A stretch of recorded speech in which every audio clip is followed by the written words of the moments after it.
Le ciel rougeoie au-dessus des immeubles de Téhéran. La capitale iranienne, frappée dimanche soir par de puissantes explosions. L'armée israélienne annonce avoir ciblé différents lieux de pouvoir de la République islamique. Le ministre iranien de l'énergie fait état d'attaques sur des installations électriques, provoquant des coupures de courant dans la région de Téhéran et dans la province voisine d'Al-Bors. Ces dernières heures, plusieurs universités iraniennes ont aussi été visées, comme ici à Téhéran, mais aussi à Ispahan. En représailles, les gardiens de la révolution menacent de viser les universités américaines dans la région, mais aussi les résidences privées des responsables politiques.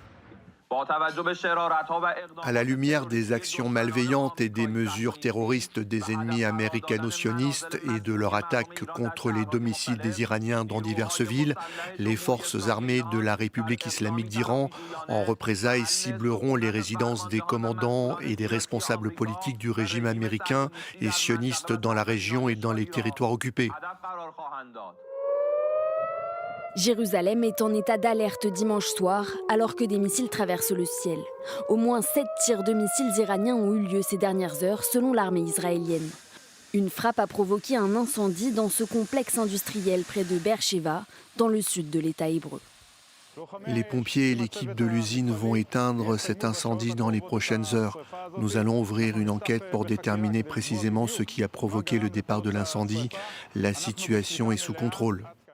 Il s'agit du deuxième impact sur une installation industrielle israélienne depuis le début de la guerre, après une frappe il y a 10 jours sur la raffinerie de pétrole de Haïfa.